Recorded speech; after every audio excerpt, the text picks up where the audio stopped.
everyone!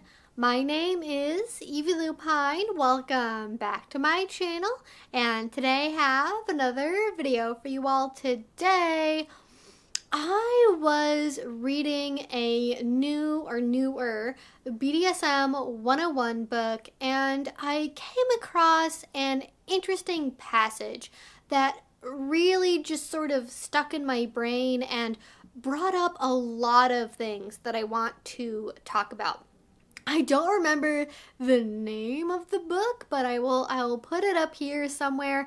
I don't really otherwise recommend it. It's basically like a collection of pre-written blog articles that were put into an ebook format and then sold for the Kindle, and so I don't really recommend it for that reason, but they did have something very interesting to say. So they said, there are those that think defining themselves as a slave means that they are more devoted or more submissive. I don't agree. You can call yourself whatever you want, but your actions and words more clearly define the type of submissive you are. Is there a difference between a slave and a doormat submissive? Oh yes. A doormat type submissive is a person that does not have any self-esteem at all and feels like they are not worth the slime on the bottom of a dumpster. Their self-image is so low, they usually do anything and everything their dominant tells them and never complains, no matter how bad the dominant might be to them. They feel they deserve the roughest and most abusive treatment their dominant can give, even if such treatment is not warranted. They never ask why, because they do not feel they deserve an answer. A slave usually has very good self-esteem. They know they are prized by their masters because of the gift of their submission. They have their own convictions and can think for themselves. They do not take abuse, but only when it is warranted, as in punishment for something not done correctly or misbehaving. They are strong and loyal, but feel happiest and complete when owned by their, quote, perfect master. So, there's a lot going on there. There's a lot going on in this whole book, to be honest, but there's another part in this book where basically they say that, like, no dom can stop PMS from happening, and I'm like, never heard that one before in a book. Okay, anyways, the part of this that I want to talk about is the part on doormat submissives. And there's like so much going on here, right? We could talk about the stereotypes that people have about people that choose to be submissive. There is the difference between submissives and slaves and DS and MS, and all of that is just so interesting. But we're gonna start with the doormat submissive part. And I find this very difficult to talk about because I think depending on the frame of mind you go into a power exchange relationship with, if you're going into it like that, I don't necessarily even know if you can call it like ethical BDSM. I think there are occasionally people that are looking for a lot of help and don't know where to turn. Their life is a mess. They don't have control over their feelings, their circumstances. They feel awful and worthless. They may be really, really depressed. They may be very unhappy in their work life, in their love life, in their family life. And they find out about BDSM and they're like, oh my gosh, this is exactly what I need. This will fix all of my problems. And there's sort of two different directions here. I don't think one of them or all of them are necessarily doormats. I think there are people that I think are more accurately described by what I've said in other videos where people use submission as a substitute for adulthood, where they are looking to BDSM as a way to find someone that will basically adult for them. That's like a whole different case. But there is that other component of it where I think people get very confused about some of the representations we have of BDSM and assume that certain actions or behaviors or turns of phrase mean that submissives think a certain way about themselves, right? If you look at pornography and you look at how male submissives are portrayed in like femdom porn, right? There is definitely a trope of like this worthless, lowly worm that is not worthy of a, what was it, the slime on the bottom of a dumpster? That's like totally a thing. And there's this very like deep humiliation, this deep, deep degradation that can happen. But you have to be able to tell fantasy from reality. And when you're looking at pornography, you're looking at this representation of a consensual negotiated scene, hopefully, then it's something where this is humiliation on purpose. This is something where you are temporarily entering a state where you maybe believe very unkind, even untrue things about yourself to obtain that state, and then maybe eventually catharsis or release or a sense of humbling, many motivations there. And some people look at that and they think, oh, okay, well, to be submissive then, like, because I have really low self-esteem, just like that person in that scene, that means I'm submissive. And there is a difference, right? Because again, one is a consensual negotiated scene. And typically, in fact, when you are designing a humiliation scene, you avoid touching on things that are really too core and too personal, right? Like if you're somebody that really, really values your intelligence, for example, having a scene of humiliation that is designed around making you feel stupid would probably be violating and probably be too far. So instead, maybe you go to things like making you be a piece of human furniture or insulting your looks, right? Because those are less core. But if you don't understand that, if you don't know, it's very easy to look at stuff like that and go, okay, well, this person believes this about themselves on a deep level and they're acting it out in this scene this way. Whereas, I feel that way too, so therefore I must be submissive. And it's not really about having a low self-esteem. And, again, in that quote, she kind of goes on about, slaves are strong and they know themselves. And I think that submission, slavery, any form of power exchange comes in many, many different forms. I don't want to ever pigeonhole BDSM as being, okay, well, if you have this personality type, you are this kind of person in BDSM, or you're not meant to do it at all, right? You have people that are submissives that in their everyday life are very gentle, nurturing, kind, more passive. You also have people that are submissives, are slaves, that are kind of more like type A, right? They're very aggressive, very outgoing, very outspoken, and they aren't afraid to stick up for their boundaries. Both types of people like that can be submissives. And there's this really, really big stereotype that happens, I think, in vanilla culture that I've heard so often of people that are like, oh yeah, people are into BDSM because, like CEOs are often submissive because they need a relief from their everyday life stress of being so alpha and so dominant. And the more alpha and dominant you are in everyday life, the more likely you are to be submissive. And again, that's not true, right? You have people that are very dominant and type A in real life that are also very dominant in their kink life, and vice versa. And people that are very passive and nurturing that are very dominant. People that are very passive and nurturing that are submissive. Any different combination of personality features can be one thing or the other, or a switch, or a master, or a top, or a bottom, or whatever. It doesn't matter. And so just honestly throw out all of those stereotypes out the window, because you will always find exceptions to the rule, right? So for example, me in my everyday life, I kind of have like the mom friend personality, I guess, where I'm very caring generally, I'm very kind, I'm like concerned what's going on. I'm not like too aggressive, but I also am not afraid to tell you when I think you've made a bad decision, but I'll try to do it in a diplomatic way, and like I try to kind of look out for everyone, make sure everyone's having a fun time and getting along. You know, I want harmony and togetherness. I want my little kink family to be okay.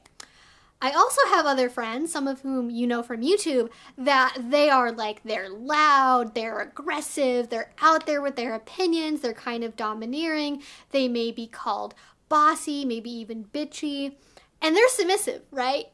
That's how they are. And you know, we're both S-types, we're both submissives, and we have different flavors we take in to our submission, but we're still in that category, and our personalities didn't predetermine where we were going to end up on the spectrum. So that's part of the rant I want to do, is just like get rid of the stereotypes because they're not true.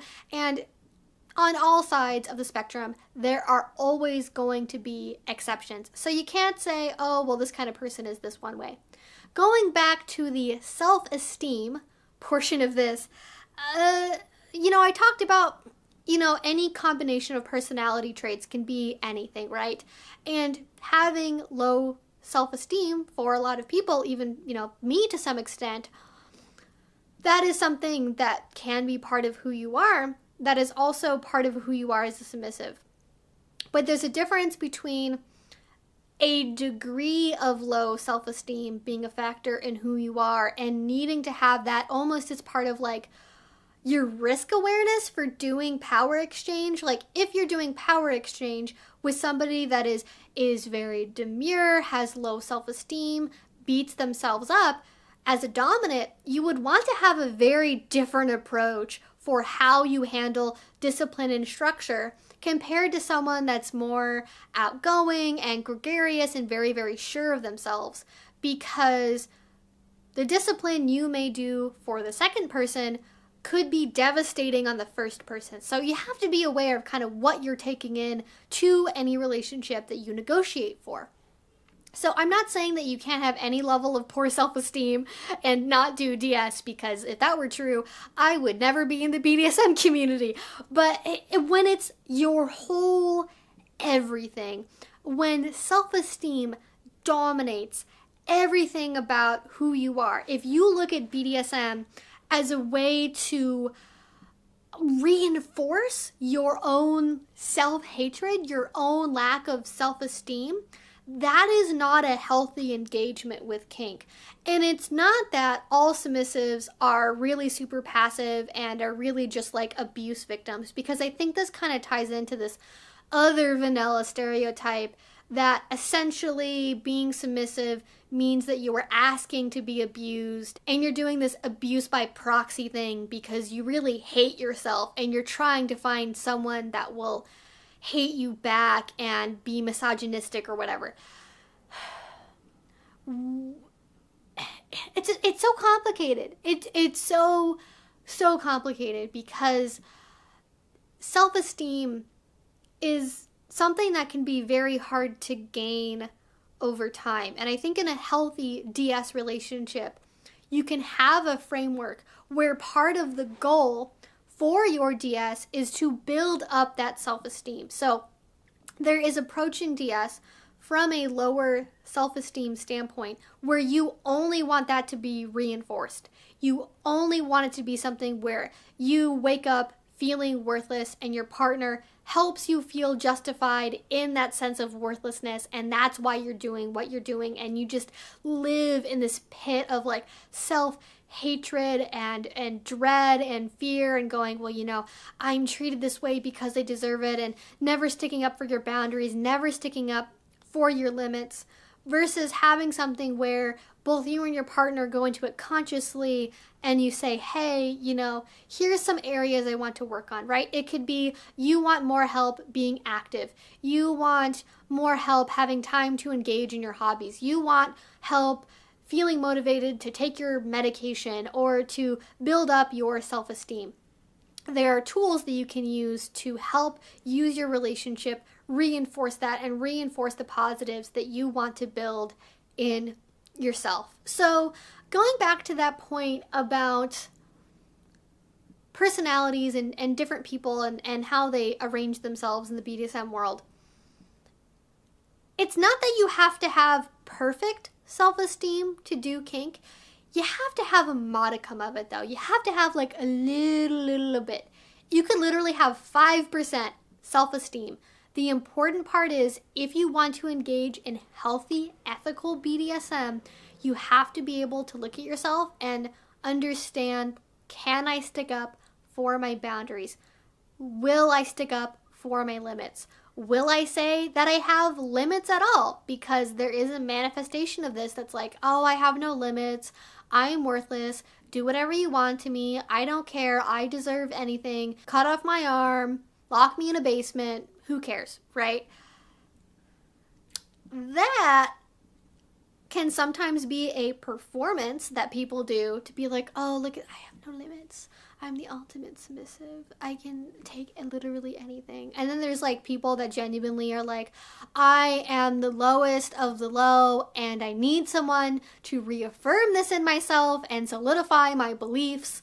And neither one of those are good. So that is again why I consider the whole I have no limits thing to be a red flag from multiple directions. But you have to have a little bit to start with. And I think that's one of the complexities of doing BDSM, because, you know, I do know people where, you know, we've gotten in conversations about this and we talk about, you know, oh, is BDSM a privilege or not? Or is it like a right? Like if you feel compelled to do it, should you then be able to go and do it? And I think it's not easy. It's not easy. I think in order, if you're going to meet that like healthy, ethical standard, you have to have that introspection to know where you're at and be able to say, hey, I'm not ready to do this yet. Or maybe you get started in your journey and you realize unhealthy patterns. You realize you're maybe using it as a coping mechanism when you don't realize you're doing that. Or you realize you are selecting partners that treat you badly on purpose. And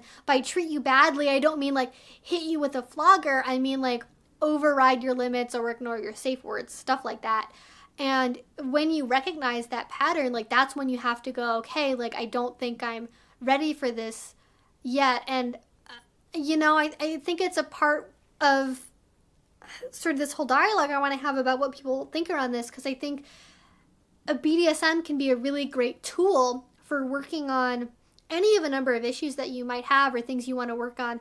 But you have to have taken those first steps yourself, whether that be struggling with self-harm, low self-esteem, unaddressed mental illnesses, physical illnesses. You can't use BDSM as the only tool to fix those issues, because it can't do that, because it's BDSM. It's not a doctor. It's not a therapist. Your dom's not a doctor. Your dom's not a therapist. And for the fucking record as well, your submissive is not your therapist. Your submissive is not your doctor. Because this can absolutely go both ways. Don't make any mistakes about that. Definitely can. And again, I think sort of the idea I want to get to is that having it be that first step, having it be something where, okay, you have recognized you have something that needs to be worked on, and you want to use BDSM as a positive for change and not as something that reinforces your negative worldview or negative view about yourself. And yeah, I guess I've probably said what I want to say as far as submissives and self-esteem and doormats and all that, because, you know, I hope I have explained here that, you know, submissives are not doormats. People that are drawn to power exchange are not doormats by nature and personality. They are not just like, oh, I hate myself so much, I need someone to step on me and tell me I'm worthless, because I am truly worthless and this is the only place in life I could possibly occupy. Because trust me, I definitely get comments from people that are thinking that's what BDSM's all about, and it's not. And to wrap up here, I do want to also touch on the submissive versus slave thing, because I have talked about that before, but in a very literal like definition, this is the difference between a submissive and a slave. And there are multiple different ways you can approach this, right? I think, you know, in the book, she is saying that your actions speak louder than words for slaves or submissives, but I feel like external judgment on someone's actions is not the best way to tell someone like, oh, you're a submissive or you're a slave, because everyone has different definitions. And I am personally very pro like self definition. I am a very big proponent of understanding how the community sees things, how the scene sees things. So that way, when you use language, even if it's maybe different from how it is conventionally used, you're not surprised when someone says, oh, well, you are calling your dominant master, but like you're a kitten. How does that work? Like sort of unconventional uses that maybe will get questioned. I don't think there's anything wrong with using something differently than the standard as long as you are aware that other people use that and perceive that differently. But ultimately, you know, it's not everyone else in your local scene that gets to determine if you are a slave or a submissive. They are not in your relationship. They don't know what's going on in your brain internally, because you could maybe meet some sort of objective external judgment of what it is to be a slave, right? You could have these like certain limits or boundaries that are maybe like really sparse. You maybe do these certain things or call your partner this certain thing or play a certain way, and someone could go, okay, well, you're a slave. Maybe you are really not into that word. You are really, really uncomfortable with it. And maybe you call yourself a submissive, even if the level of power exchange doesn't necessarily rise to that occasion. And again, this is all really personal, but for me, the way that I see things is like a submissive could literally be anyone on the power exchange spectrum, from somebody that is like basically bedroom only to a 24/7 full-time total power exchange relationship. I think any of that works with submissive. But for slave, I do see that as like the very far end of the spectrum. I see that as like people that are like usually 24/7, usually total power exchange, have very few things that the dominant doesn't have control over. Like that's sort of how I see it. But again, that's my own interpretation. And it's totally possible that you could be someone that is a slave, but only on Saturdays and Sundays.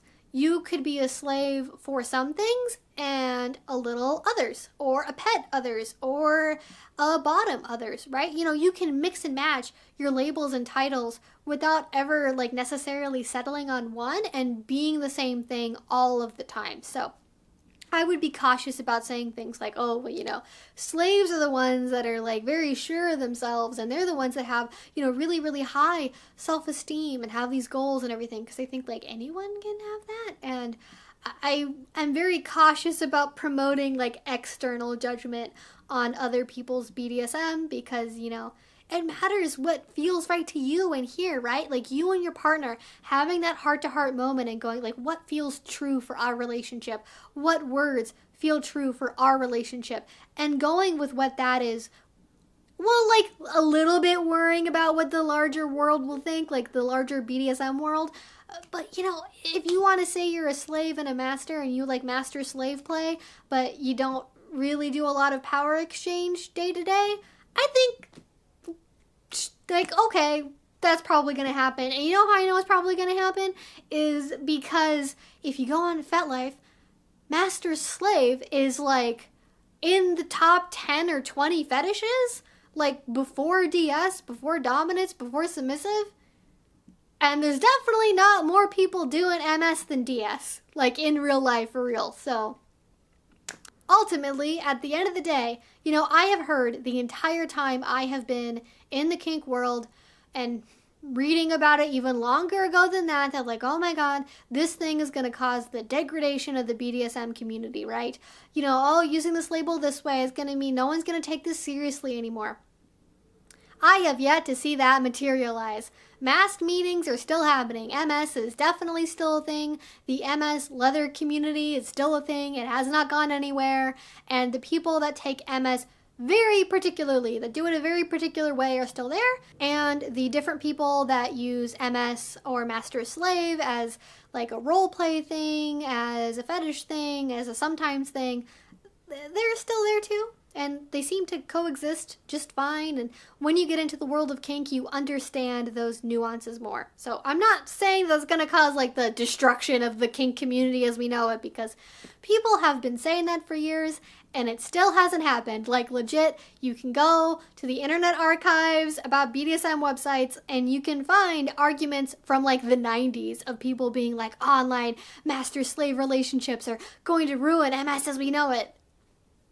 I don't think that's actually materialized, because the people that want like in-person real TPE 24/7, as soon as they get through that negotiation phase, they're going to find out real quick if someone wants the same kind of MS as they do or treats the words the same way. And on that note, even with collaring, I know 2 people that are in primarily rope bondage relationships that don't have any daily rules or structure, that do not have any protocol or anything, that are collared, that wear collars for their partner that puts rope on them. And from the outside, you would look at that and go, okay, well, like that's just like a rope bottom and a rope top relationship. Like, what does that have to do with power exchange? There's no rules, there's no structure. What is this based on? But for them, wearing the collar makes sense for that relationship. It is true in some way for how they feel towards their partner. And they're going to do what they're going to do. So I don't really know how this last point ended up being about like being chill with the ways that other people do things, because they're going to do it regardless of your opinion. But I'm sure other people have much stronger feelings about like, you know, maintaining the sanctity of certain stuff. And, you know, again, I am always that advocate for understanding how our scene sees things. And for me, it's just about having that knowledge of how that is viewed. And then if you choose to do it differently, just like understanding there may be some like tension or friction, which in the context of this being about people that do rope that are wearing collars without necessarily having typical power exchange relationships, is kind of a pun. So I'm sorry I did a pun, but I hope that you all like this. This was kind of like just a ramble that had been brewing in my head for a while, as is what often happens when I read on this channel. I just get ideas and they get way out there. But I would love to know what you all think about this in terms of self-esteem and labels and anything that I talked about here. And I know for myself that as I've gone on in this world for longer and longer, I just like really mellowed out, like especially with COVID. I'm like, you know what? I just want people to be happy. I want people to have fun relationships that they find fulfilling. And if they define it differently than me, then that's fine, I guess. Like, it doesn't bother me nearly as much as it used to. So, you know, I think that mellowing is just like good for my brain, honestly. But again, yeah, I would love to know what you all think down in the comment section below. If you enjoyed this, if you have not already, please do subscribe, because I make videos twice a week about all sorts of kink and BDSM related topics. And finally, if you really enjoyed this, if you want to support what I do, the best way that you can do that is with Patreon. A link to that will be down below. If you do already support me over there, thank you so much. It means the absolute world to me. And until I see you all next time, I hope you have a great rest of your day and a great rest of your week. Bye-bye.